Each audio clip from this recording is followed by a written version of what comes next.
O Tanjobi omedetou gozaimasu. Isto é japonês para parabéns. O Observador faz 12 anos e, em vez de bolo, oferecemos uma visita ao Japão com a Pinto Lopes Viagens. Assine por apenas 39,90€ e habilite-se a ganhar. 12 anos a escrutinar o poder, 12 mil quilómetros para celebrar. Assine hoje em observador.pt. Arigatou. Quando falo, descubro mais sobre mim e quando escuto, compreendo mais os outros. Mas quer abra a boca ou preste atenção, tenho cada vez mais a certeza que somos todos malucos. Olá a todos, sejam bem-vindos a mais um Somos Todos Malucos, um podcast dedicado à saúde mental e ao autoconhecimento, que já dura há 3 anos. Hoje, numa edição especial, gravado ao vivo, desde o Pavilhão de Portugal, no Experimento ao Futuro. E o que é o Experimento ao Futuro? Uma semana de programação académica, científica, cultural e de inovação. E porquê é que nós hoje estamos aqui? Porque um dos temas desta semana é sobre o falhar. E de como o falhar faz parte da vida, de como é ilusório muitas vezes a ideia que nós temos de achar-se que não se falha, mas também, por outro lado, como isso não nos deve travar. E quem é melhor para falar deste tema do que uma amiga que nunca falhou. Ela acertou em toda a vida, nunca cometeu erros. Segundo a perspectiva de outros colegas, diz ela. Telma Monteiro, muito obrigado. Obrigado. Por estares aqui no Somos Todos Malucos. Uma edição, eu estava aqui a falar para o nosso vasto auditório de reunião de condomínio. Olha, aí atrás. Já tinha de convidar, mas surgiu esta oportunidade. E quando estávamos aqui a pensar de quem uma das pessoas poderia ser, o teu nome para mim fez muito sentido.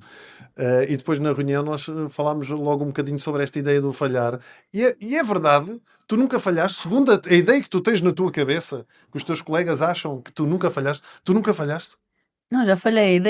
A questão é que, enquanto atleta, a percepção que eu tenho, quando falo com colegas da área, né? Também com outros judocas ou mesmo com outros atletas de outros desportos, eu sinto que eles às vezes acham que eu não tenho, não diria tanta empatia, mas que é difícil para mim perceber o que eles sentem, porque eu nunca falhei, eu conquistei sempre tudo, correu sempre tudo bem, e isso é uma percepção errada. Na minha perspectiva, não é que eu tenha falhado, mas eu também não conquistei algumas coisas que para mim eram importantes. Mas para mim era... Porquê é que achas que eles olham assim? Porque é que eu acho que eles me olham Sim. assim? Porque eles vendo a minha carreira, eles têm essa percepção de que eles dizem, mas tu é diferente. Tu é diferente. Não, porque para mim aquilo que eu queria alcançar, muitas coisas eu também não alcancei. Portanto, nessa perspectiva, todos nós temos aqueles momentos que não aconteceram como queríamos.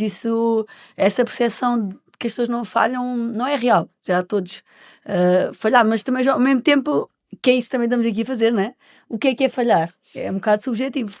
Sim, porque o que é falhar? O falhar depende, é isso que tu estás a dizer, depende da perspectiva. Se calhar para fora, é isso que tu estás a dizer. Os teus colegas veem-te conquistares campeonatos, medalhas, seres uma das atletas mais reconhecidas, 5 Jogos Olímpicos, não é? Sim. Não fui ao 6º, eu queria ir ao 6º. Foi este. Não fui. Já vamos falar sobre isso também.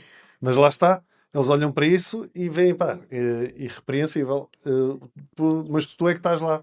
Portanto, tu sabes aquilo que se calhar querias ter feito e que não fizeste. Mas, por outro lado, eu estava aqui a pensar, quando alguém porque eu também estou a ver aqui a minha experiência, quando alguém te diz, não, porque tu és diferente, ou tu já fizeste imensa coisa, tu sentes, o que é que tu sentes em relação a isso? Injustiçada. Injustiçada, tipo, também não é. Sinto, porque não é real, porque eu não acho que a minha situação é diferente. Para já, eu acho que todos nós temos a capacidade de uma maneira ou de outra de alcançar determinados patamares, e às vezes é preciso um bocadinho de sorte, é preciso estar no contexto certo, mas eu não acho que eu sou mais especial ou que fiz algo que outras pessoas que eu conheci, que também eram atletas comigo, podiam ter feito também, se tivessem esforçado um bocadinho mais. Ou seja, é um bocado tirar um bocadinho daquilo que foi o mérito do meu trabalho, e sei que isso não é intencional, mas Como se fosse a ideia que tipo, é natural para ti, não tiveste de trabalhar. Já era quase genético. Acho que trabalhei muito e passei por muitos momentos que foram difíceis para mim, lá está, na minha perspectiva, para alcançar tudo o que alcancei. Mas isso não te faz, também quando te dizem isso de para ti é fácil ou que tu não falhaste, não te colocava mais pressão? Não. Bem, Não, porque eu acho que esse falhar tem muito a ver com as nossas expectativas, não é? Quando nós pensamos para nós próprios falharmos ou não, e com a importância que nós damos às expectativas dos outros, não é? Porque os outros Pois. têm muitas expectativas sobre coisas que nós possamos ou não fazer, alcançar ou não, daquilo que esperam de nós, às vezes mesmo da nossa maneira de ser, e nesse sentido tu vais sempre, eu acho que vamos sempre desiludir alguém, não Ou vamos seja, corresponder às expectativas de toda a gente, então estaríamos sempre a falhar. Se fôssemos por aí, se eu me importasse com isso, não dormia à noite, porque eu estaria sempre a falhar, porque eu tenho a certeza que eu já desiludi muitas pessoas porque não fui de encontro à expectativa, mas toda a gente é diferente, toda a gente tem uma expectativa então diferente. é por isso que eu não durmo à noite. Não dormes? Pois, estás a ver, Raminhos? Deixa isso. Sim, sim, tens razão. A cena da. Ou seja, tu tentaste sempre responder às tuas próprias expectativas e não às dos outros. É isso? Sim, mas não quer dizer que não tenham vindo aquelas vozes. O que é que eles vão dizer se eu perder? O que é que a comunicação social vai dizer? E eu fazia sempre, tentava sempre voltar a mim. Não, eu estou aqui porque eu quero, escolhi, eu estou a fazer isto por mim. Porque naqueles momentos que eu não ia entrar a mim para o combate e sabia que estava muita gente à espera que eu ganhasse, obviamente que essas vozes vinham na minha cabeça. Só que eu tentava sempre focar-me naquilo que eu tinha que fazer e pensar nas minhas próprias expectativas. Eu queria ganhar porque, para mim, eu escolhi estar ali, portanto, aquilo que acontecesse, eu ia ter a capacidade de lidar com o que quer que fosse, e tentei sempre fazer esse exercício, porque acho que é normal ter essas vozes de fora Sim, com aquilo que as pessoas pensam. eu acho que até tu, quando cresces no teu trajeto, e relacionando um bocadinho aqui com o tema, no teu trajeto académico, tu tens as expectativas dos teus pais. Sim. Mas é as tuas próprias expectativas. Eu não sei, porque, por exemplo, eu formei-me em jornalismo e logo aí foi uma desilusão. Porque os meus pais, estou a falar a sério, sobretudo a minha mãe era mais tranquila, mas o meu pai colocava um bocadinho essa pressão. E eu, quando disse que ia para jornalismo, senti logo ali tipo, podia ter ido para outra coisa, sei lá, professora, não sei, nem na cabeça dele era melhor professora ou. Medicina não, porque nem valia a pena. Sangue, tchau aí. Nada, mas, ou arquiteto. Exato. Ou um arquiteto, ou assim qualquer coisa. Logo jornalismo. E a desilusão maior para o meu pai, e isto é verídico, foi quando eu deixei de ser jornalista, porque o jornal onde eu estava fechou, e eu então comecei a entrar mais no mundo da comédia, e o meu pai, quando eu comecei a fazer comédia, o meu pai dizia isto, não era a gozar, era a sério, ele virava-se para mim e dizia assim, andei eu a pagar um curso a um jornalista e saiu-me um palhaço. Mas para mim é um palhaço com graça. Mas estás a ver, pai também foi injusto. aquela sensação de um gajo jogar, ficar triste. Não, mas eu por acaso, é assim, agora estás a dizer isso, eu estou a tentar acabar o meu mestrado em treino desportivo, que eu já tinha começado, e este ano, o ano passado voltei, eu não sei bem se foi a melhor decisão, mas é por causa disso, porque eu sinto, eu agora estou aqui, eu devia estar a acabar os meus trabalhos da faculdade, eu vou ter que dar essa desculpa. Muito obrigado por estar aqui, já tens uma desculpa. Não é? E eu sinto que existe uma expectativa extra, às vezes por ser eu. Eu penso assim, fogo, ok. ganhei medalhas, não quer dizer que eu saiba tudo. Exato. Mas, e eu depois própria tenho sou muito exigente comigo própria e tento fazer o mesmo exercício que eu fazia como quando era atleta, de pensar em dar o meu melhor e saber que o que vier eu vou tentar aprender com aquilo que acontecer. Há pouco tempo eu também dou aulas na faculdade, portanto dou aulas de ajuda na licenciatura de Educação Física e eu estava a fazer uma avaliação prática. Eu disse para essa minha aluna, olha, o que é que pode acontecer se não fizeres aqui, falhares, vais a recursos, pensa, vais a recurso, se fores a recurso, ok, ainda podes ir a exame, se não passares, próximo ano podes fazer, mas no mundo não aconteceu nada, não vai acontecer nada. É assim, vamos repetir, ok, mas acho que é um bocadinho assim desmistificar isso. Era assim que tu gerias as tuas expectativas, tipo, Eu ao pensava momento de muito falhar? nisso, porque eu pensava assim: se eu ganhar, não é? Chega ao fim do dia, o que é que mudou? Nada. Isso E está perdeste. trânsito na segunda Mas- circular.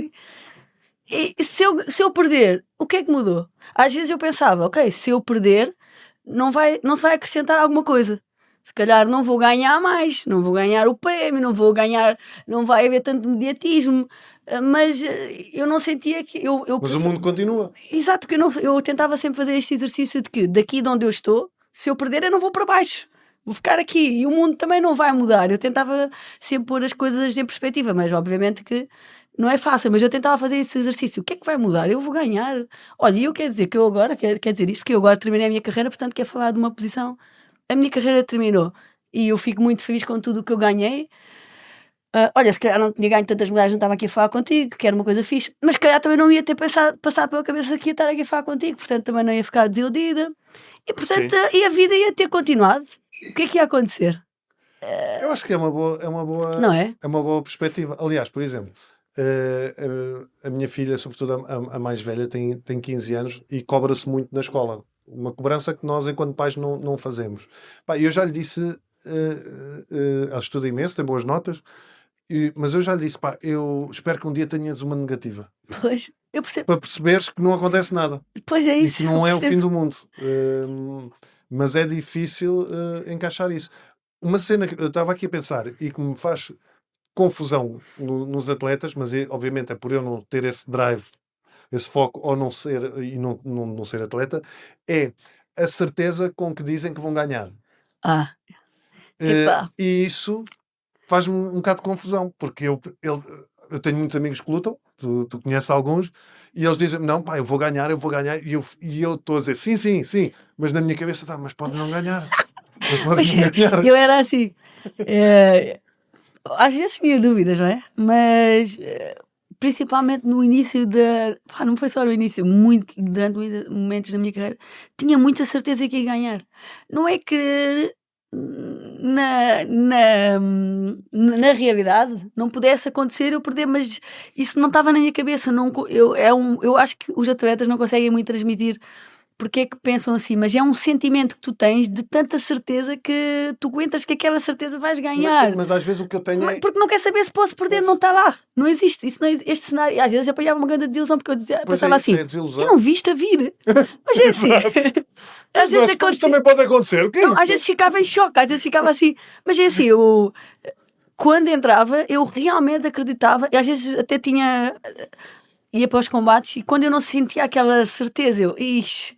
Porque quando eu tinha essa certeza, eu não conseguia pensar na derrota. Isso não existia. Esse cenário para mim não existia. Não é que eu não soubesse inconscientemente que ele Sim, podia acontecer. eu acho, diz-me se isto é verdade ou não, eu acho que o que pode acontecer ou o que acontece é que tu, quando tens esse foco de que, pá, obviamente tu vais participar para ganhar, não é? Ninguém vai participar a pensar que vai Claro. perder. Mas nesse foco, o que eu acho que acontece é que quando tu perdes, porque é uma das hipóteses, há uma vontade de, caraças, então não é agora, é para a próxima.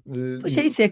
Vou corrigir e vou melhorar. Eu acho que talvez isso seja a diferença de quando tu dizes vou ganhar ou quando tu dizes não sei, vou fazer o meu melhor. Eu acho que tem a ver muito também com a preparação, porque eu acho que a minha confiança vinha muito da preparação. E vamos ter um campeonato do mundo, por exemplo, há uma grande competição. E a preparação acontece tanto tempo antes e tu já estás a ver aquilo na tua cabeça, a imaginar, já estás a imaginar, já te estás a imaginar lá, já estás a visualizar, já visualizaste aquilo tantas vezes e visualizaste, se tudo correr bem, tu visualizas aquilo na tua cabeça de forma que tu vais ter sucesso, né? Não vais estar 3 ou 4 meses a fazer uma preparação a pensar e quando eu entrar eu vou para a esquerda e perco e quando eu entrar vou para a... Então não, tu estás a visualizar e depois tu estás a treinar e estás-te a sentir bem no treino e tu vais assimilando todas essas sensações e aquilo vai construindo uma base muito grande da tua certeza, ou seja, é esse foco é que tu estás constantemente a preparar-te mentalmente para chegar àquele momento, tu visualizas muitas vezes o sucesso, pois aquilo é uma crença, como qualquer outra crença, como a crença de falhar, nós depois temos uma crença muito forte de sermos bem-sucedidos, porque eu acho que a crença de falhar também vem de muitas vezes estarmos a pensar, ui, se eu cair, ui, se eu perder, ui, se isto... Também é uma repetição negativa, nós fazemos Sim. uma repetição positiva. Ok, sim, faz sentido. Ou seja, as hipóteses estão lá, mas tu estás-te a focar no que interessa. Exatamente, mas eu Basicamente. também não acho que isso é uma coisa fácil. Depois. Eu acho que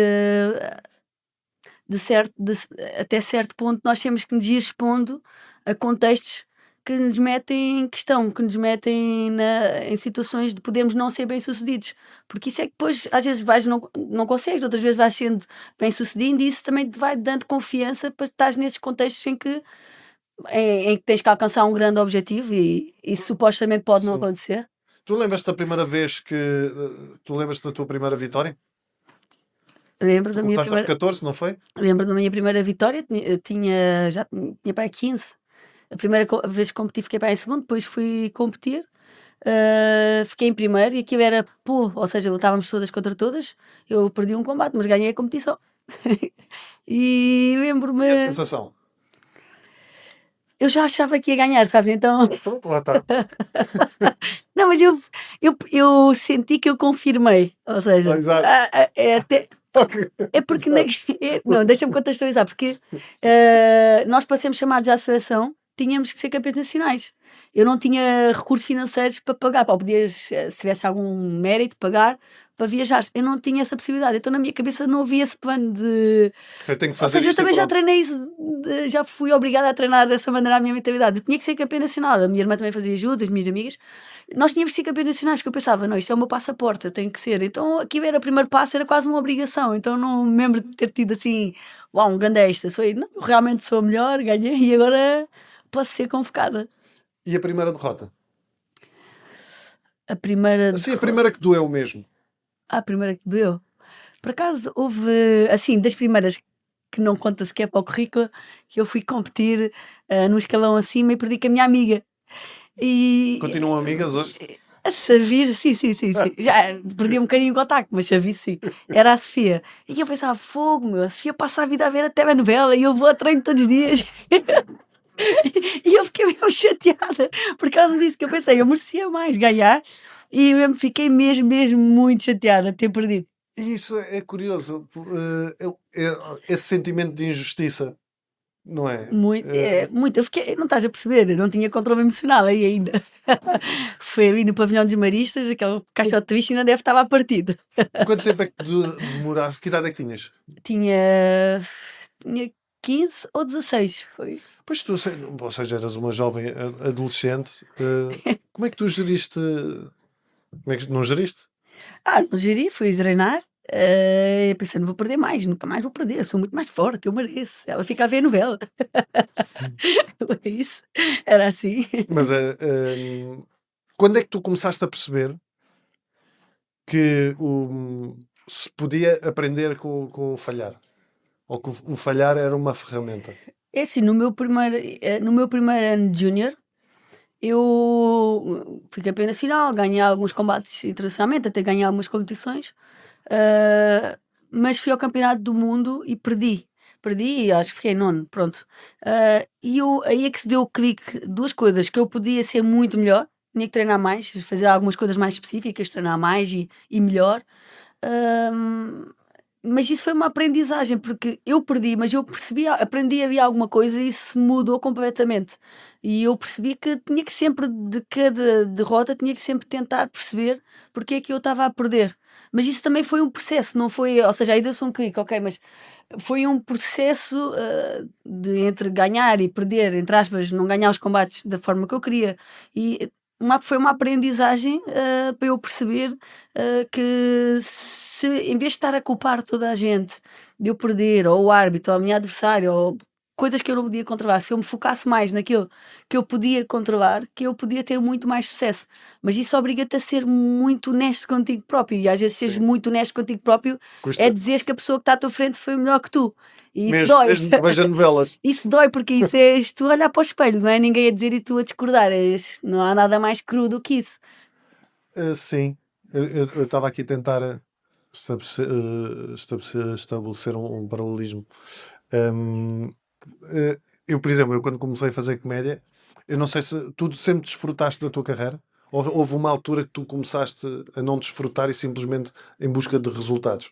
Eu tive 2 momentos na minha carreira que eu senti que eu não estava a desfrutar. Mas eu acho que eu estava em overtraining, estava a fazer a faculdade, estava a competir, estava a ser muita coisa e deixei de ter prazer naquilo que estava a fazer, foi horrível, porque depois os resultados também não foram bons aí nessa fase. Hum, de um modo geral, eu sinto privilegiada porque eu desfrutei muito da minha carreira. Do modo geral, eu digo sempre isto: eu sei que eu fui privilegiada. A minha experiência foi muito boa em termos competitivos, que eu gostava mesmo muito de competir, gostava mesmo muito de treinar, gostava muito do stress, da pressão da competição, era viciada nisso, na adrenalina. Mas houve momentos em que não estava a desfrutar e eu, no fim, não estava a desfrutar. No fim, foi tipo, por amor de Deus, posso anunciar o fim da carreira ou isto vai se prolongar? E como é que mudaste isso? Não, o fim, pronto, Sim, o acabei, fim, não é? o fim, mas esse primeiro momento. Essa fase, olha, isto é bem verdade que eu vou dizer. Foi em 2013, a primeira vez foi em 2011, a segunda vez foi em 2013. Eu tentei perceber porque é que eu me estava a sentir assim e eu sabia que eu estava subcarregada, estava a exigir de mim em todas as áreas. Queria ir para a faculdade, ter 18, queria estar no judo, ganhar, não queria ganhar de qualquer maneira, queria ganhar com a projeção, já não era só ganhar. Então eu tive que perceber porque é que eu me sentia assim. E depois eu fui ao Campeonato do Mundo, perdi o primeiro combate, e eu senti, não vou dizer que me atirei, mas quase que senti o meu corpo a desligar, quase Sim. que me deixar cair para sair do tapete. E eu disse: não, eu vou desistir, acabou a minha carreira. E Deus dizerem: não, estás maluco? Eu não, está tudo bem, eu não quero competir mais, não vale a pena, porque eu acho que uma pessoa para fazer isto tem que estar feliz, não vou competir mais. E tinha muita certeza, acabou 2013. Só que depois havia um grande perigo logo a seguir. E eu fiz um contrato comigo próprio. Eu disse assim: ok, eu vou àquele grande prix. Se eu estiver feliz a competir, só tenho o objetivo de estar feliz. Se eu estiver feliz, eu continuo. Se eu não estiver feliz, eu não vou mais.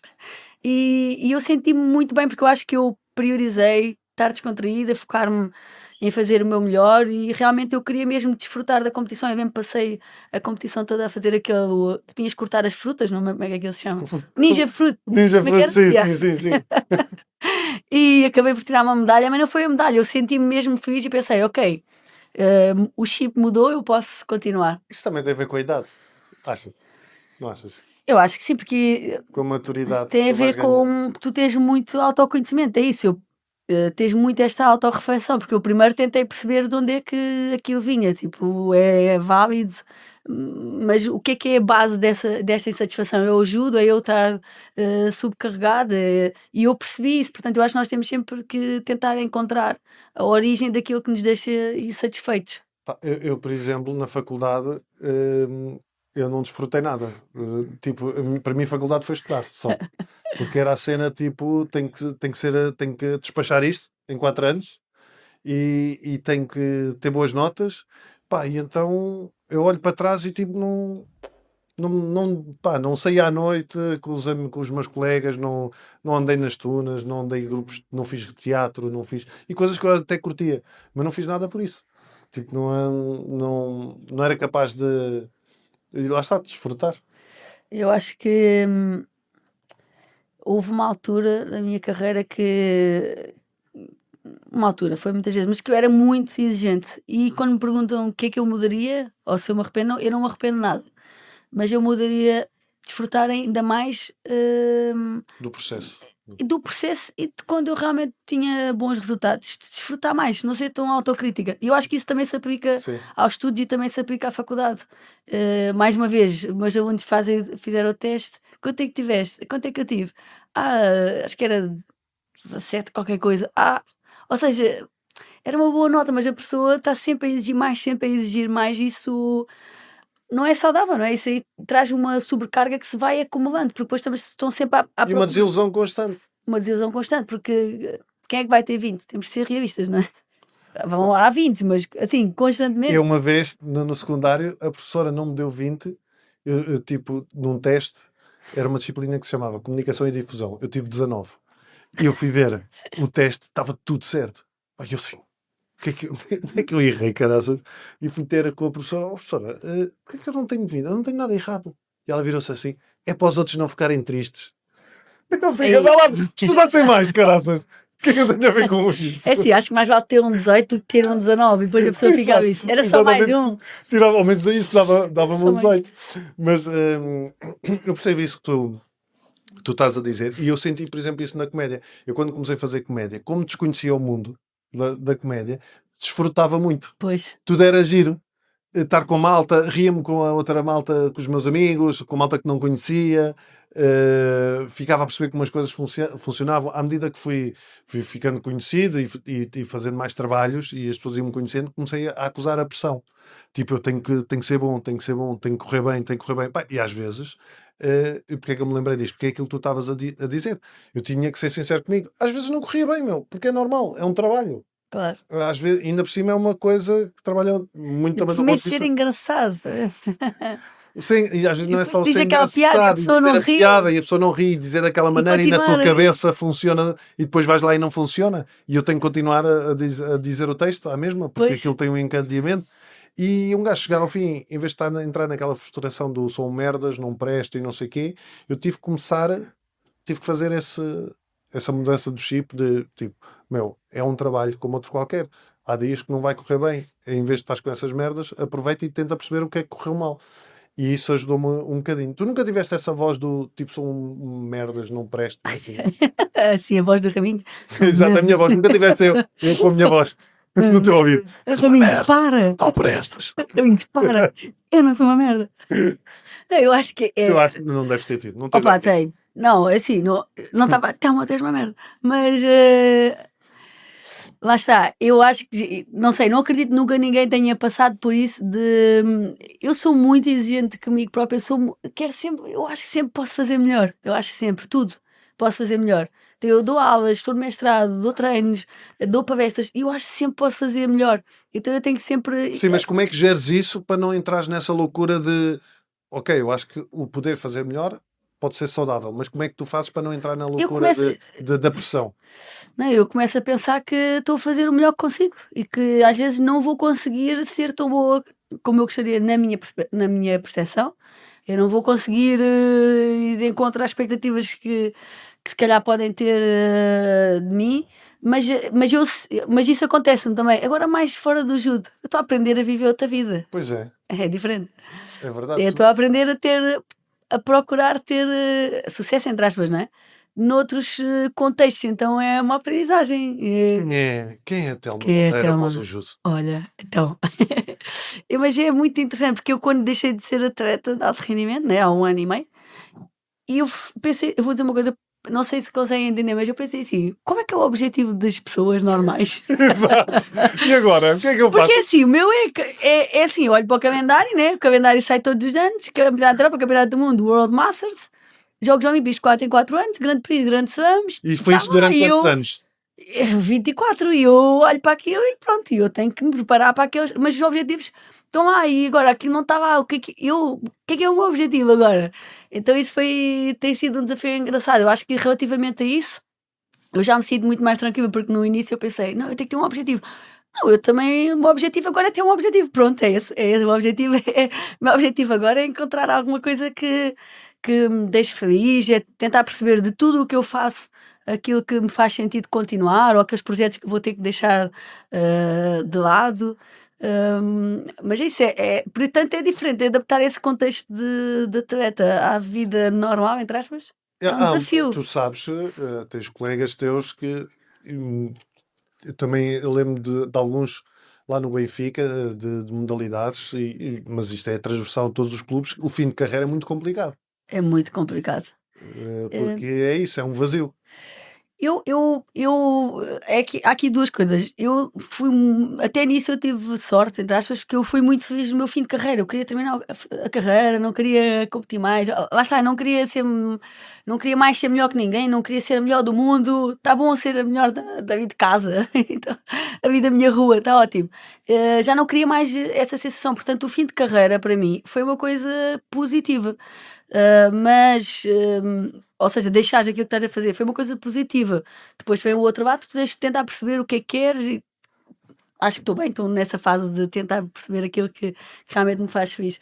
Mas outra coisa é os atletas muitas vezes associam, misturam aquilo que eles são Exato. com serem atletas e têm a sensação de que não são mais do que isso. E eu penso sempre, não, o desporto é um palco onde nós nos expressamos e eu posso pegar naquilo que eu sou e expressar-me agora noutro palco e ser bem sucedido também. E esse palco não é aquele palco desportivo, é E outro tudo palco. aquilo que aprendeste nesse palco, levar Exatamente, agora tu para não o teu deixas de ser aquilo que és, porque não tens agora resultados desportivos, porque não és não estás a ganhar medalhas, tu continuas a ser essa, a ter essa identidade, a ser essa pessoa, e agora podes ser excelente noutras coisas. E eu acho que as pessoas, como têm muita identidade ligada ao sucesso desportivo, quando não tens aquilo.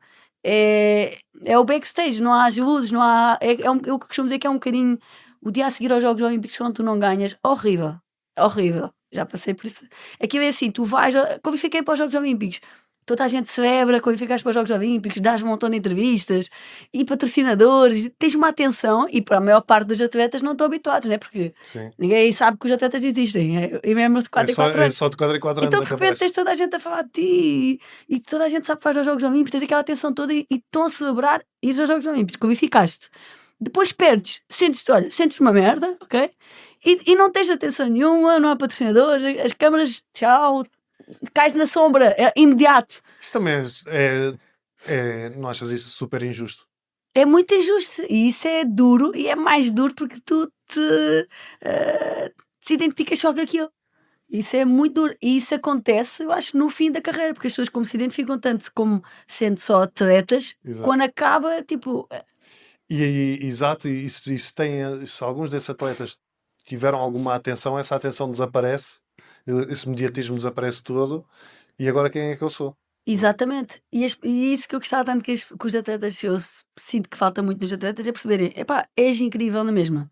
Só não estás a expressar-te naquele contexto, mas és incrível na mesma e agora podes te expressar noutro contexto. Aquilo que tu és e aquilo que te faz incrível não são as medalhas ganhaste porque és incrível. Eu acho que tem que se mudar essa modalidade, essa mentalidade, mas é muito difícil porque nós estamos tão envolvidos naquela esfera, naquele mundo e toda aquela atenção que nós temos no nosso desporto, que depois é um processo muito difícil. Isso é que faz com que as pessoas depois tenham depressões e passem mal no fim de carreira. Tu estavas a falar desse dia após os Jogos Olímpicos. Tu, nos teus primeiros Jogos Olímpicos, tu foste com que idade? 18. Foi ao Atenas. Esse, tu ias com a cena tipo, vou ganhar aquela cena toda, não é? É assim, eu fazia judo há 4 anos.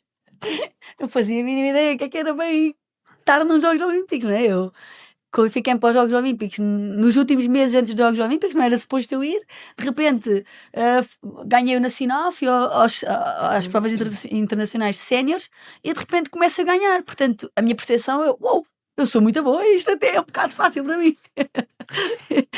Então, E começas a ter um mediatismo todo, lá está, sim. esta miúda portuguesa. Então chego aos Jogos Olímpicos, tipo, óbvio que eu vou tirar uma medalha. Lá está. E eu pensei, não, eu quero fazer com as mais fortes, porque se eu ganhar as mais fortes nos Jogos Olímpicos, imagina, eu sou mesmo muito boa. Então eu queria calhar com as melhores e ganhar uma medalha. Eu calhei com as melhores e não ganhei. Ganhei 2 combates, caí nono, que eu acho que foi excelente, só que naquela altura. Mas só vês agora que é excelente. Depois foi preciso 24 anos para perceber. Fogo, Telma, vai festejar mesmo.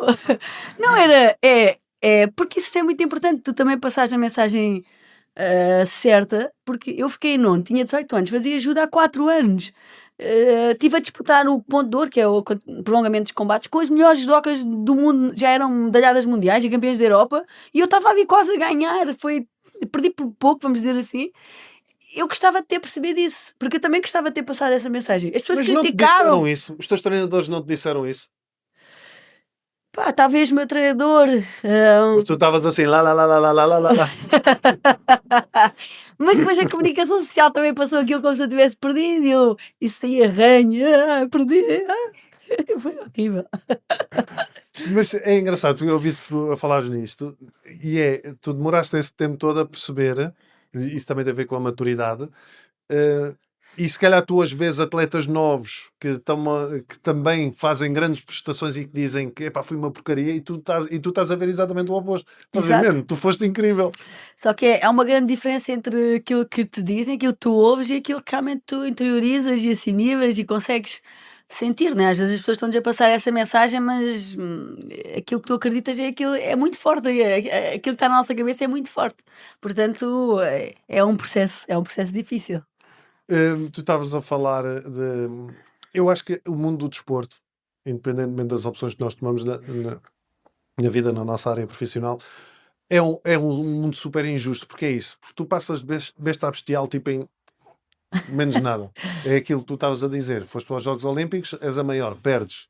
O desgraça. E desgraça para a imprensa, que é uma idiotice que devia ter outro papel, mas não tem. E depois o desconhecimento do público, que também vê, olha, vai para ali para perder. Não é? Que é uma Depois, coisa... muitas vezes. Como é que tu gerias isso? No início era muito difícil, né? Porque, por exemplo, os Jogos Olímpicos, eu era medalhada mundial, número 1 do ranking mundial e campeã da Europa. E no judo estás sempre a competir com os melhores, grandes salamos, é um bocado semelhante àquilo que acontece no ténis, são sempre os melhores contra os melhores. E depois eu chegava aos Jogos Olímpicos, perdia e as pessoas diziam, claro, chegou, foi lutar com os melhores, perdeu. E eu já tinha ganho esses melhores, então punham muito em causa o meu valor, porque achavam que eu ganhava provas fáceis, mas depois quando chegava à prova onde estavam as melhores eu perdia. Isso não era verdade, isso era muito desconhecimento da realidade. E com o mediatismo aquilo ficou um bocadinho mais agressivo, que eu lembro de 2008, que foram aqueles famosos Jogos Olímpicos, enfim, que saiu em todo lado, tudo o que os atletas diziam saía em todo lado. E eu lembro-me até fui mais tarde que eu depois vi isto, que vinha a minha caricatura com o fato de judo e depois vinha o presidente na altura do Benfica, o Luís Filipe Vieira, e depois vinha a dizer que eu aprendi com o presidente a falar do jogos. Ou seja, foi mesmo mal, vinha no TV Jornal eles a dizerem as frases que nós tínhamos dito, e foi horrível, foi uma experiência horrível, mas também aprendi a proteger mais e também a ser mais, como eu disse, a ser mais justa com a situação e mais honesta comigo própria, que é, ok, se eu perdi por alguma coisa, alguém foi melhor do que eu, tenho que tentar ser melhor e não dar desculpas de nada. Tu tiveste que mudar, por exemplo, ao longo da tua vida enquanto atleta, tu conseguiste distinguir o que era um sinal para mudar ou apenas um percalço? Tipo, ok, isto quer dizer que eu tenho que mudar a minha estratégia, ou tipo, olha, vou continuar no mesmo caminho, foi só um percalço. Se tiveste momentos desses, conseguiste distinguir? Eu acho que houve fases em que não conseguia, no início, ou seja, por exemplo, antes dos Jogos de Pequim, não conseguia, porque eu tinha ganho praticamente tudo, era número 1 do mundo e acho que tinha perdido um combate naquele ano, portanto, ou seja, podia ter aprendido com esse combate. Não conseguia distinguir muito bem, mas o que contribuiu muito para eu ganhar depois muitas medalhas foi ter essa capacidade de perceber, não, eu tenho que mudar alguma coisa. Eu mudei de treinador 4 vezes, isso pronto, enfim, eu percebia sempre, não, eu tenho que mudar a minha estratégia, eu tenho que mudar a forma como eu treino, eu tenho que encarar este combate de maneira diferente. Eu acho que essa aprendizagem que eu tive de ser honesta comigo mesma e de parar muitas vezes para perceber o que é que eu podia mudar e controlar foi o que me permitiu ter uma carreira muito longa e ganhar muitas coisas, porque eu era brutalmente honesta comigo e eu digo sempre que a minha carreira teve muito a ver com muitas decisões difíceis que eu tomei, porque houve muitas decisões que para mim foram muito difíceis de tomar. Tipo isso de mudar de treinador? Muito difícil, porque chegares ao pé da pessoa e dizer que não queres mais trabalhar no judo não é como no futebol, o judo é muito pessoal, a ligação que nós temos com os treinadores. E portanto ter essa coragem de depois mudar. Também não sabes como é que a outra pessoa vai interpretar isso, não é? Tens que ser egoísta, lá está, é difícil, eu acho que é muito difícil, mas perceber o que é melhor para ti? ou nós o que é que tu achas? Sim, mas ou nós vivemos a nossa vida ou nós vivemos a vida dos outros. E acho que tomar decisões difíceis, estar em contextos difíceis, ter a coragem para fazer isso, eu acho que isso é o que nos permite evoluir. Isso também tem muito a ver com a questão de falhar ou não. Nós estarmos em contextos em que podemos não ser bem-sucedidos é o que nos permite evoluir. Não há outro caminho, porque senão é assim, vamos vamos sofrer menos, mas vai ser muito aborrecido, não há evolução, não verdade. tem graça. É verdade, eu não sou atleta, mas pratico desporto por causa... Foste competir há pouco tempo? Fui competir há pouco E o tempo. que é que sentiste? me- Igual sou a entrevistar. Oh, O que é que olha, sentiste? Vou-te Oh, dizer, o que é que pensaste antes do combate? eu assim, não posso... Eu tenho que pensar como a Telma. Eu vou ganhar, não. Vai, Raminhos, vais ganhar, claro que vais Mas ganhar. o que eu sentia, por acaso é interessante. Hei de mais tarde, há uma possibilidade de eu ir a competir mesmo porrada a sério, lá mais para o ano que vem, ao final do ano. Mas isto que eu fiz foi no Karatê, as katas. Também há katas no judo. Sim, sim, há. E tem outro nome. Como é que é? Não tem. Acho que katas. tem. É Sim, katas sim. também. Portanto, é quase exibição. E eu lembro de estar a treinar e a minha percepção foi: eu vou treinar tudo o que eu puder. Portanto, eu vou dar o meu máximo a treinar. Se alguma coisa correr mal, não vai ser por minha culpa. Claro. Isto foi a primeira. E depois começou a entrar-me um pensamento que era: eu vou ganhar isto. Vês? Eu vou ganhar. Mas ao mesmo tempo, como eu não tenho essa cena, começava a pensar ao mesmo tempo: ei, não sejas um merda, estás a armar em bom, não sejas um fogo, deixa-te de coisas. Ok, podes ter a consciência que vais ganhar, mas os outros também trabalham. E entrava neste diálogo. Mas às tantas comecei a pensar: eu tenho que acreditar que vou ganhar, Eu não estou lá para. Obviamente isto é amadora, mas eu estou lá para ganhar. Senão Claro. não estava a treinar o que estou a treinar. Claro. Eu estou para ganhar. Se não ganhar, logo se vê. E depois? Quando começava a aproximar o momento da prova, era terrível, não era horror. Não sei como é que tu era, porque isto não tem nada a ver, eu estou a falar de uma perspectiva Não, de mas brincadeira. aí é que está errado, tem a ver, porque Não, porque é a tua experiência. vida. Aqui é uma brincadeira. Percebes? Já É era nesse importante sentido. para ti. Mas a cena é tipo, eu ficava tipo boca seca, bora lá, não via os outros a competir. Não via tipo os outros a competir, eu baixava a cabeça, não queria ver a pontuação dos outros, não queria saber nada dos outros e tentava focar a cena em mim. Então, mas isso é bom. Depois corria bem, via a pontuação e eu tipo, foda-se, ganhei. Sou mesmo bom. É essa a sensação. É bom, não é? Mas ao mesmo tempo acho que é um gajo sempre está convencido. Mas isto tem a ver com a educação. Eu acho que isto tem a ver com a educação. Exato, porque eu acho que há uma grande diferença entre seres confiante e seres arrogante. Já fui os dois, ok? Agora tento seres arrogante. Opa, já fui arrogante, né? Porque eu acho que ser confiante não, é tu centraste em ti e pensar que tens capacidade e que treinaste e que trabalhaste e que estás preparado e que por isso podes ganhar. Agora a arrogância é um bocadinho tirar o mérito dos outros. Não sei, acho que já fui arrogante, porque quando pensei nos Jogos Olímpicos de Pequim, eu só pensava, eu quando acordar, eu só preciso de acordar. Eu pensava nisto, eu nem sequer estou a dizer de outra maneira, era assim, fogo, só preciso de acordar. Só preciso de chegar aquele dia e lutar. Tu entravas tipo, sou a Telma, passa a medalha. Qual é essa aí? Daí? Epá, eu pensei, eu juro, eu sentia assim, meto a medalha e depois eu luto, porque vou ganhar. Eu acho que isto é arrogância, porque tu podes ganhar, mas tu tens que lutar para ganhar, tens que dar o máximo, tens de esforçar, tens de estar lá naquele dia, não é só na preparação, mas naquele dia tens que fazer o que é preciso e disputar os combates e dar o máximo, estás concentrado e ser sobre ti. Eu acho que é diferente seres arrogante e seres confiante. Confiante é tu acreditas nas tuas capacidades. Porquê que também vamos ser coitadinhos? Eu acho que isso é muito cultural e eu acho que isso tem muito a ver com a cena portuguesa. Pois temos de ser coitadinhos. Eu era muito criticada por dizer que ia ganhar. Pois claro, mas eu acho que quando tu és criticado por te achares bom numa coisa quando genuinamente és bom, sem desvalorizar os outros, ou seja, não sendo arrogante, eu acho que quando os outros te desvalorizam é porque eles próprios não chegaram ali. E então é tipo, olha, esta a armar-se. Eu acho que não é só não chegaram, também todos temos. Eu depois aprendi um bocado com o tempo, aprendi uma coisa. Há pessoas que sentem melhor em expressar aquilo que sentem. Aquilo que sentem relativamente, por exemplo, à competição, se vão ganhar ou não. E há outras pessoas que também acham que vão ganhar, mas preferem resguardar-se e está tudo bem. Mas depois existem aqueles que não conseguem pensar dessa maneira, não conseguem pensar que vão ser bem-sucedidos, não conseguem pensar que vão ganhar e depois tu estás a feri-los, porque tu estás a ser uma coisa que eles quase que queriam ser. Então estás a espicaçar essa parte e como eu não consigo ser, parece que se a pessoa não consegue ser, parece que estás a ser arrogante, porque a pessoa não te consegue compreender, porque na cabeça da pessoa, se dissesse isso, estava a ser convencida, porque não é fácil chegar a esse pensamento, eu vou ganhar. Então anda convencida. Portanto, outra coisa é, há muita coisa que é sobre os outros, não é? A maior parte das coisas é sobre os outros, o que os outros pensam, não é sobre nós. Portanto, é relativizar, isso não é sobre mim, isto é o que está aí dentro, faz uma tradução diferente daquilo que ouve, daquilo que vê e daquilo que experiencia, que não tem nada a ver comigo. O mundo não gira à minha volta, portanto, mesmo que as pessoas não gostem de mim, tem mais a ver com elas do que comigo. Pois tem. Eu acho que é um bocadinho por aí, sim.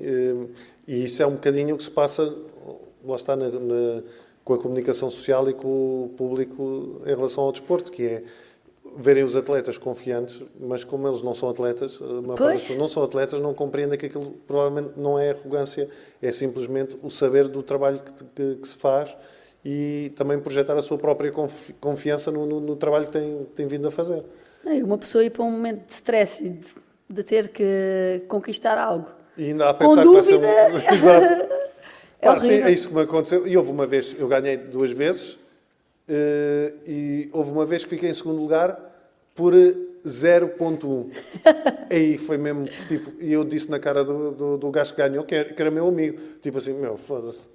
0.1, que vergonha do caraças, ao menos punham-nos empatados, agora 0.1 isso não é nada. Mas fiquei frustrado, obviamente, mas também depois acaba por passar, e é engraçado, porque mesmo sendo uma brincadeira, eu dei o meu melhor, e o sentimento que eu estava à espera era tipo, se vou perder, vou ficar uma porcaria, mas não, o que eu fiquei foi, para o ano estou cá outra vez.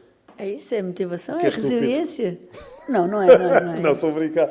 Mas é curioso, ou seja, e eu acho que o desporto pode ser, não sei se concordas ou não, o desporto, e se tu puderes competir, seja qual for a idade, pode ser um trampolim para tu aprenderes a lidar com as falhas em todas as áreas da tua vida. Eu acho que sim. Eu digo sempre que ter sido atleta foi o maior privilégio da minha vida, de poder ter sido atleta de alto rendimento e estar exposta a situações de muita pressão. Eu acho que é um privilégio para mim, porque eu consigo transferir isso para a minha vida. Eu acho que é uma aprendizagem, porque tu, quando escolhes ser atleta, tu inevitavelmente vais estar num contexto em que tu desenvolves essas capacidades. E quando tu não és atleta, na vida podes fazer outras escolhas que te deixem em situações mais confortáveis, menos exposto, mas depois também não desenvolves essas capacidades. E eu acho que quando és atleta, quando escolhes esse caminho, tu vais ter que as desenvolver ou não sobrevives. Portanto, eu acho que tu podes transferir essa aprendizagem para qualquer setor da tua vida. E uma pessoa, por exemplo, que conselho é que tu davas a uma pessoa ou um jovem que é até bom num desporto, ou alguém que quer experimentar um desporto, mas que tem medo da competição? E sabes que eu lido muito com isso. Eu digo sempre, tem que ir. Se for porque não gosto, não sei. Mas de qualquer maneira tem que ir para saber que não gosta. Não, tem que ir. Eu digo sempre. Se é porque te sentes desconfortável, se não consegues lidar bem com a situação emocional, tens que ir. Mas eu passo sempre essa mensagem de tu vais aprender a lidar com isso e tu estás-te a educar para a vida. Não te estás a educar para ser atleta, estás-te a educar para a vida, porque estás-te a educar a não fugir de situações que são desconfortáveis. Estás-te a treinar emocionalmente para estar em situações que são desconfortáveis e que tu percebes que consegues lidar com elas e consegues enfrentar e que está tudo bem e vais evoluir. Eu digo sempre aos meus atletas para irem. Digo que se é por causa disso, tens que ir. Vais ter que ir competir. E normalmente funciona bem. Eu acho que tem que ser. Se nós não vamos por medo de falhar, lá está, temos que ir. Isso sempre é uma grande motivação para mim. Se for uma coisa que eu tenho medo de falhar, eu vou logo. Sim, é engraçado porque mesmo em termos de competição, eu quando comecei a competir, foi uma coisa que foi crescendo. Tipo, eu fui treinando e às tantas dei por mim, e lá está, com as minhas questões de ansiedade, mas foi engraçado porque às tantas dava por mim assim, eu vou ter que ir fazer isto. Eu não quero, porque me vou estar numa situação super desconfortável, mas eu vou ter que ir fazer isto. E fiz. E agora quero ir para o nível seguinte, tipo, agora vou ter que experimentar mais difícil. Mas eu acho que é isso. Nós passamos eu acho que é inevitável passar por essa sensação de... Eu também já passei por isso, sem ser no contexto do desporto, de aceitar coisas depois de dizer porquê é que eu fiz isto? Porquê é que eu me meto nesta situação? Mas depois eu vou. E penso assim, ainda bem que eu vim, que eu tive coragem de me expor a essa situação, porque isso é que é a evolução humana. O que é que nós estamos aqui a fazer sempre na nossa zona de conforto. É uma vida aborrecida, é só uma vida e não vamos fazer nada que... Mas eu, por exemplo, antes de entrar em palco, penso em todas as profissões que podia estar a fazer, menos estar ali. Mas estou antes de entrar, digo, porquê é que eu não estou a trabalhar no McDonald's? Porquê é que eu não estou na Segurança Social? Olha, podia ser da EML, esses também levam nos cornos, mas é diferente. Pensa em tudo. Tu alguma vez pensaste em desistir, para além dessa vez que disseste que não era bem desistir aí, tu querias pôr um ponto final? Mas tiveste assim momentos de... Essas duas vezes, eu pensei em 2011, lembro perfeitamente das datas, em 2011, pensei em desistir, não vou desistir. E em 2013 tinha a certeza, quando terminei o Campeonato do Mundo, não vou desistir, está decidido, acabou e não me chateiem, está tudo bem, eu vou desistir. E pá, ainda bem que eu não desisti. E não tem só a ver com as medalhas, tem a ver com as experiências que eu tive. Eu penso sempre, as medalhas, assim, nem toda a gente se lembra das medalhas, nem toda a gente se lembra dos combates, mas eu lembro-me da experiência, da emoção que eu senti e eu consigo ter acesso a essas lembranças e isso vai ficar comigo para sempre. Se eu tivesse assistido, eu nunca teria passado por isso e eu sinto-me orgulhosa de muitas situações que eu vivi, que eu me senti corajosa, que eu enfrentei, que eu consegui lidar bem psicologicamente. Eu sinto-me orgulhosa de coisas que não têm a ver com as medalhas, mas que eu nunca teria experienciado se tivesse desistido. Sabes que eu às vezes digo isso à malta, às vezes falo também nas escolas, putos que estão ou que vão do 9º para o 10º e têm que fazer aquela escolha para que agrupamento é que vão, ou então 12º, malta que está a decidir, 11º, 12º, está a decidir se quer ir para a universidade, etc. E eu costumo partilhar, que acaba por ser um bocadinho o meu trajeto, é que as decisões que eles tomam não vão definir a vida deles. É um caminho, mas têm que tomar uma decisão. Pior do que uma decisão é uma não decisão. Portanto, não decidi nada. Portanto, não achem que o curso que vão tirar vai definir necessariamente o seu caminho ou a sua vida. Eu fui para jornalismo e pronto, e acabei por fazer... A vida acabou por me levar para o outro lado. Olha o Borges, o Boinas, ele tirou Direito. E pronto, e é produtor, é escritor, ele tem uma piada que diz que tirou Direito e a única vez que esteve no tribunal foi como arguido. Ou seja, é importante perceber que todas as opções que nós tomamos são caminhos, são experiências. É isso, e perceber que nós podemos sempre mudar. Sim. É assim, eu estou a dizer porque eu estou a lembrar que o 10º ano, primeiro tirei Humanidades, e depois eu tinha uma disciplina na altura que era Informática, e que era 3 horas. E eu estava sentada em frente ao computador, pensei assim, não dá, eu não vou... Humanidades, o que é que dá Humanidades? Eu acho que vou trabalhar num escritório, de certeza, esta coisa. Eu comecei a imaginar o que é que eu podia fazer com Humanidades e pensei, isto vai ser uma profissão que eu não consigo estar no escritório, não dá para mim. Cheguei ao fim do ano e disse, acabou, eu vou para Ciências do Desporto. E mudei.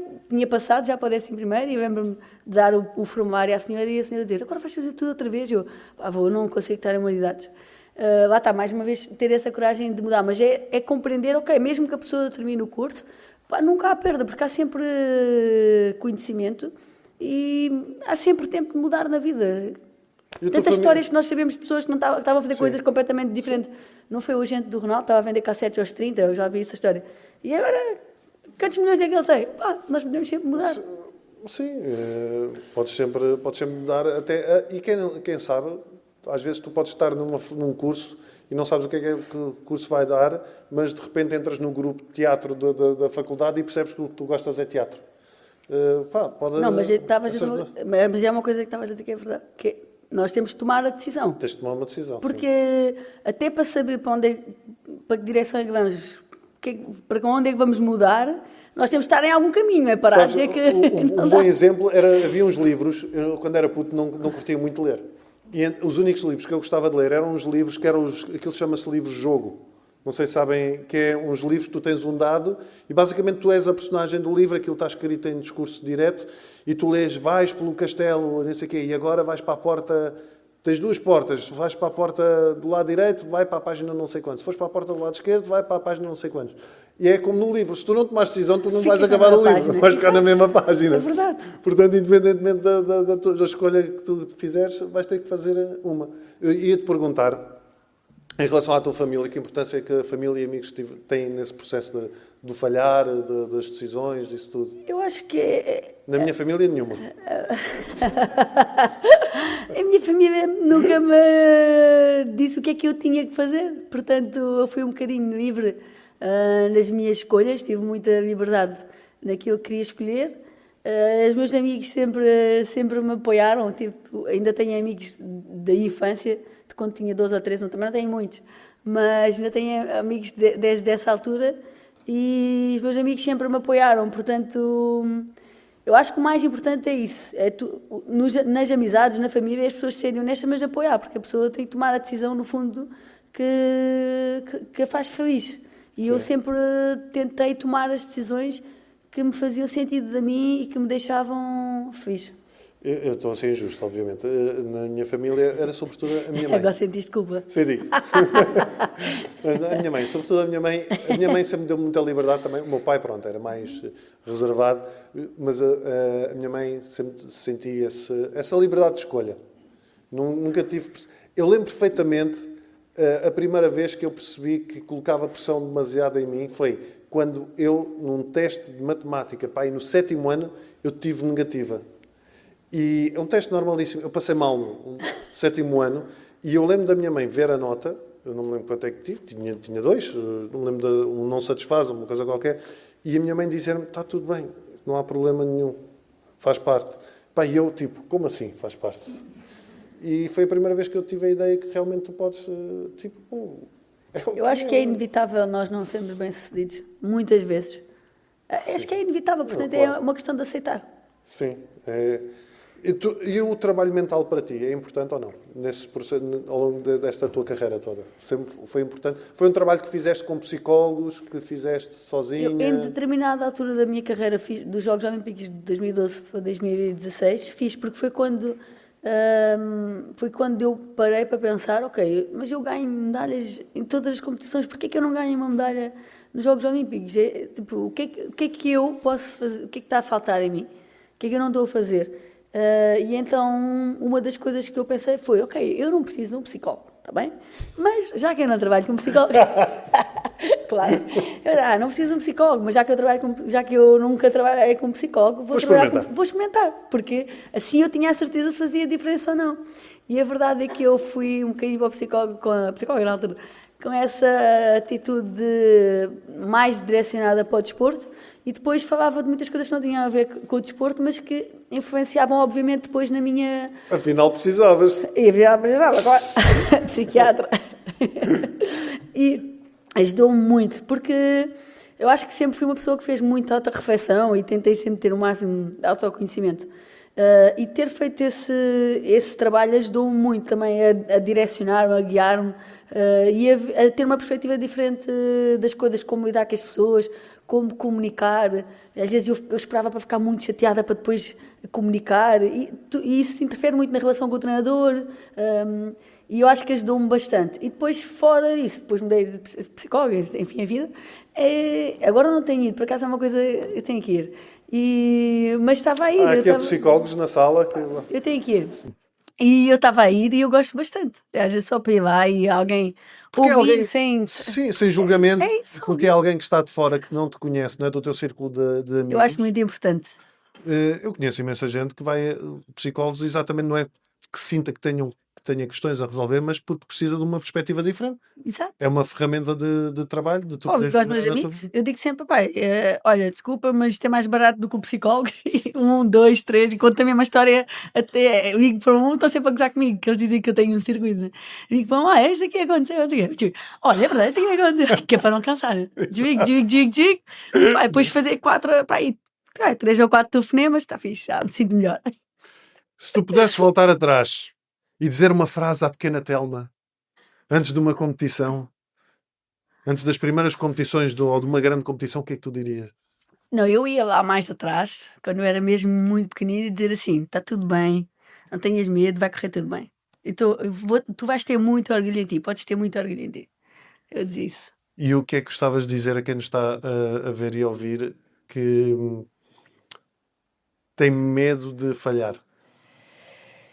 Que o falhar é muito subjetivo, que a experiência de nós nos permitirmos estar em em zonas de desconforto é muito, muito enriquecedora. É muito maior do que o de não sermos bem realizados em alguma coisa. Ou seja, independentemente de seres bem sucedido ou não, o facto de tu te permitires estar nessa situação é muito enriquecedor. E eu penso sempre, quando nós tentamos já alguma coisa, nós não estamos a desistir de nós próprios. E se me perguntarem, uma das coisas que eu mais me orgulho na minha carreira é de nunca ter desistido de mim própria. Eu nunca, sempre acreditei e nunca desisti de mim própria. E isso tem a ver muito com que tu permitires estar nessa situação vulnerável. Nós temos que ter essa capacidade de sermos vulneráveis. Por isso, atirarem-se de cabeça. Muito obrigado, Telma. Obrigada. Uma salva de palmas para a Telma. Vocês? Muito bem. Eu não sei se alguém quer colocar alguma questão ou quer fazer alguma partilha. Estão à vontade, claro. Tenho uma calma, que é esta. Na maior parte dos desportos, o desportista, o praticante, quando vai praticar, diz que vou jogar ou vou competir. A Telma, e outros, não é a única modalidade, mas na sua modalidade sai para ir combater. Sim. Vou para o combate. Acha que essa diferença tem alguma importância na forma como analisa esta dicotomia entre ganhar e perder? Eu acho que o judo fortalece-nos muito mentalmente, porque realmente por causa dessa questão, porque é um combate e é muito específico, porque é uma pessoa contra a outra, não é só eu dizer assim, eu vou dar o meu melhor, eu vou dar o meu melhor, mas há outra pessoa realmente agarrada a mim a tentar também dar o melhor dela, a interferir naquilo que é a minha performance. E na bocado nós estávamos a conversar e eu estava a pensar nisso. É assim, tens mesmo que ir com um pensamento que vais ser bem sucedido, porque agarrar em alguém, tentar mandar alguém ao chão com dúvidas é suicídio. Claro, se é para Então mandar alguém ao tens, chão que seja a sério. tens que, Não é? exato, tens que ir mesmo com essa, veja que analisas mesmo aquilo do ponto de vista de sobrevivência, de combate, não sei. Eu acho que é diferente a maneira como nós interpretamos a competição, por termos esse corpo a corpo, por ter saberes que a outra pessoa pode interferir tanto no resultado. E depois tens outra coisa que eu estava aqui a pensar, é um desporto individual. Sim, Os desportos coletivos, quando perdem todos. Quando no judo ou o desporto individual, quando perdes tu. e És o foco total da atenção.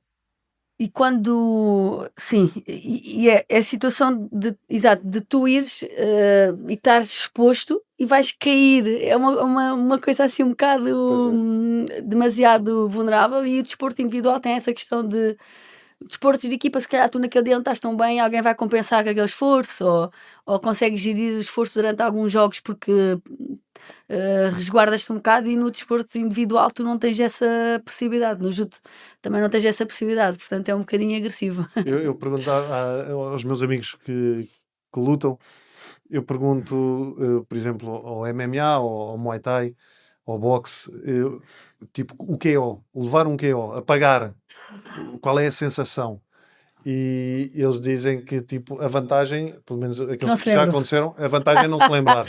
Fogo, é que no judo lembras, é horrível. Eu lembro de uma vez dizer que ele disse, pá, que só tinha...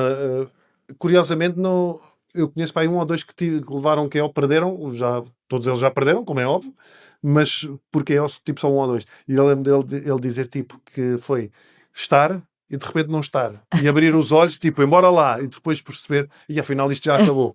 Pois, mas às vezes no judo acontece que eles, quando são estrangulados, Há os estrangulamentos, depois o pagas corda, ali um bocadinho. mas eu quero lutar, que eles não sabem que foram estrangulados, né? Calma, amigo, já foi. Já acabou. passou. Já está toda a gente em casa. Só estou em casa. Chato. Muito obrigado pela pergunta. Alguém quer colocar aqui mais uma questão? Obrigado. Gostei muito da vossa conversa, e também gostei muito como no início vocês estavam ou seja, a relativizar o que é falhar, não é? Tipo, o padrão do falhanço, não é? E aqui, focando na realidade dos alunos numa universidade de Lisboa, onde existem imensos alunos deslocados, onde para além de imensos alunos deslocados, existem alunos a trabalhar enquanto estudam, para tentar fazer os seus graus. E a história que tu contaste, Telma, sobre aquela vez que lutaste contra a tua colega e perdeste, e ela vê em telenovela, não é? Há muitos alunos que estudam e trabalham ao mesmo tempo, e quando vão estudar, tipo, as coisas não correm muito bem. Gostava de saber se vocês têm algum conselho a dar a esses alunos que, partindo postos de sítios diferentes, que não estão a ver a telenovela que estão a trabalhar, ainda assim falham. Tipo, tem alguma coisa para dizer para eles? Obrigado. Eu acho que eles têm que valorizar o seu esforço. Eu acho que as pessoas que têm ainda mais tarefas para além de estudar, porque felizmente há pessoas que podem só estudar, eu acho que têm que valorizar ainda mais o esforço. Eu acho que a forma como tu lidas, lá está, aquilo que estávamos a falar, a forma como tu lidas com o não alcançar o teu objetivo, neste caso, a pessoa não alcançar a nota que queria, ou a pessoa não conseguir ter positiva naquele exame, e às vezes, se calhar, vê que um colega se calhar também não estudou tanto, mas isso tem que ser um foco mais em si próprio, que é eu dei o meu melhor, isso vem da preparação, é a pessoa saber que está de consciência tranquila e aceitar que às vezes nós fazemos o nosso melhor e as coisas não correm bem. Eu acho que é mesmo uma questão de aceitação, primeiro de fazermos o melhor que realmente conseguimos em termos de preparação e depois de aceitar que nem sempre vamos ser bem-sucedidos e que cada um tem a sua forma de estar e todas as pessoas são diferentes. Realmente, se calhar, há pessoas que precisam de estudar menos. Eu também estudava muito matemática e pensava, até eu me dar ali um teste de matemática para o meu colega a explicar-lhe como é que aquilo era. Não, isto aqui é assim, X mais não sei o quê. E depois, Mas tive 7,5. Eu, fogo, 7, peraí, mas eu estava. Ou seja, é que acontece. Há pessoas que precisam de estudar mais. Eu tinha um colega na faculdade, nós íamos para aulas, para terminadas aulas, não percebia nada daquilo e só pensava assim, pá, tranquilo. Porque quando sair o cara vai me explicar. E ele explicava-me daquilo de uma maneira tão clara e era tão fácil para ele. E depois era fácil porque ele me transmitia aquilo de uma maneira fácil. Ou seja, cada um precisa de estudar mais ou menos e mesmo estudando muito, às vezes não vamos conseguir ser bem-sucedidos. Isso é a realidade. Não eu há acho outro que é isso, caminho. sim. Eu acho que é isso que estás a dizer, que é tu saberes que, independentemente, eu estava aqui a tentar relacionar com as coisas que já fiz ao longo da minha vida.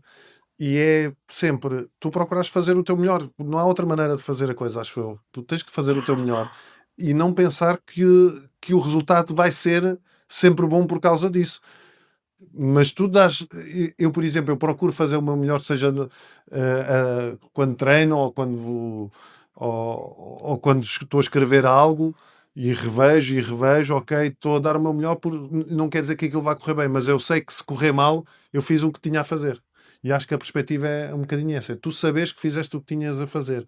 Pá, e os outros, olha, podem ter sorte, mas a sorte também é isso, é sorte. Pode-te acompanhar a vida toda ou nem por isso. Portanto, se tu fizeres sempre o teu melhor, estás protegido também por essa lei. Mais alguém? Tem alguma questão? Tenho Com certeza. É professora? Sou. Tem ar disso. É É professor de quê, já agora? de geologia. Geologia! Não, mas esta questão tem acertado na cabeça de toda a gente aqui na sala, que é se a Telma depois teve a não oportunidade de dar uma coça na Sofia. A Sofia. Ah! Boa pergunta.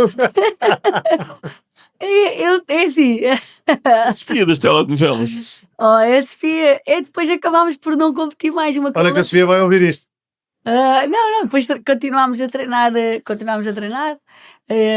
E é engraçado estar a dizer isso, porque eu, quando entrei no judo, levava muita porrada, muita mesmo. Dessas minhas amigas, né? Que era a Sofia, a Teresa, etc. Davam muita porrada. E então, como é que eu fazia? Comecei a contar assim: fogo, hoje caí 8 vezes.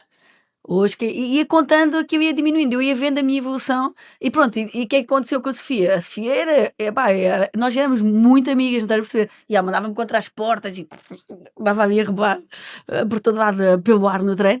E foi isso que foi acontecendo. Eu fui vendo, agora cai menos, até que eu comecei a projetar. Mas foi no treino, não foi oficial. Oficialmente a Sofia ganhou.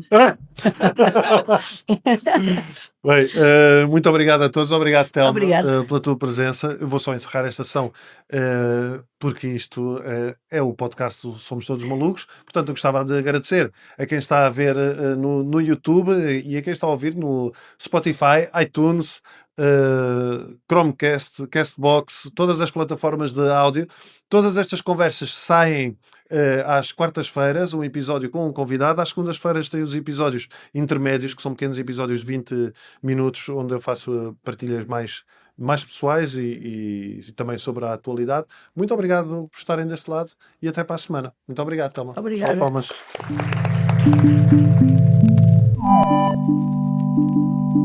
Quando falo, descubro mais sobre mim. E quando escuto, compreendo mais os outros.